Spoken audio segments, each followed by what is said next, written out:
Welcome back to my channel. Hello అందరూ, ఎలా ఉన్నారు? బాగున్నారా? నేనైతే చాలా బాగున్నాను. ముందుగా ఈరోజు వీడియో వచ్చేసి ఏంటంటే గణేషుడిని అయితే ఇంట్లో కూర్చోబెడుతున్నాము. సో గణేషుడిని కూర్చోబెట్టే ముందుగా ఏం చేస్తారో చూసేద్దాం. సో ఇలా ఒక క్లాత్ అయితే వేసుకొని ముగ్గు అయితే వేసుకోవాలన్నమాట. అది కూడా పసుపు కుంకుమతో మాత్రమే. ఇలా నాకు వచ్చిన ఒక కుబేరా ముగ్గు అయితే నేను వేసుకున్నాను. సో మీకు వచ్చింది మీరు వేసుకోవచ్చు అనమాట. సో ఇలా పసుపు కుంకుమతో ముగ్గు వేసుకొని అలాగే ఒక కప్పు బియ్యం తీసుకొని ఆ ముగ్గులో వేసుకోవాలి. సో చేతితో అలా అనుకున్నాక దానిపైన పసుపు కుంకుమ వేసుకోవాలి. అలాగే 5 తమలపాకులు కూడా పెట్టేసుకోవాలి. సో 5 తమలపాకులు పెట్టుకున్న తర్వాత కూడా 5 తమలపాకుల పైన కూడా పసుపు కుంకుమ వేసుకోవాలి. అలాగే పసుపు కుంకుమ వేసాక మనము దానిపైన పూలతో అలంకరించుకోవాలి.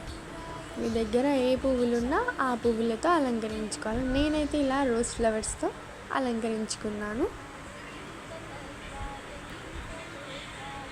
ఇలా అందంగా డెకరేట్ చేసుకోవాలన్నమాట. మొత్తానికైతే నా డెకరేషన్ ఇలా పూర్తయింది. అలాగే గణేశుడిని అయితే కూర్చోబెట్టేసాము. ఇలా పూజ కూడా చేసుకున్నాము. వక్రతుండాయ గౌరీ తనయాయ ధీమహి. సో ఇలా అయితే గణేశుడిని కూర్చోబెట్టేసుకొని పూజ అయితే చేసుకున్నాము. ముందుగా కలశంకి వినాయకుడికి అయితే మేము కంకణం అయితే కట్టేసుకున్నాము. నైవేద్యాలు అయితే పెరుగన్నము, పులిహోర, హల్వా అలాగే పాశం అయితే చేసుకొని ఎక్కించాము దేవుడికి. ధీమహి ఏకదంతాయ వక్రతుండాయ. మా గణేశుడు మీకు నచ్చినట్లయితే కామెంట్లో జై బోలో గణేష్ మహారాజ్కి అని కామెంట్ చేయండి. ధీమహి ఏకదంతాయ ఇలా వినాయకుడికి అయితే బొట్టు నామం అయితే పెట్టాము మేము. ఇలా ఇంకో రోజు పులిహోర అయితే నైవేద్యంగా పెట్టుకున్నాము.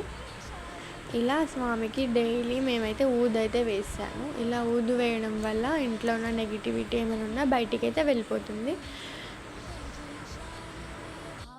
సారాయ గీత తత్వాయ గీత గోత్రాయ ధీమహి గూఢగుల్ఫాయ గంధమత్తాయ గోజయ ప్రదాయ ధీమహి గుణాతీతాయ గుణాధీశాయ గుణప్రవిష్టాయ ధీమహి ఏకదంతాయ వక్రతుండాయ గౌరీ తనయాయ ధీమహి గజేశానా.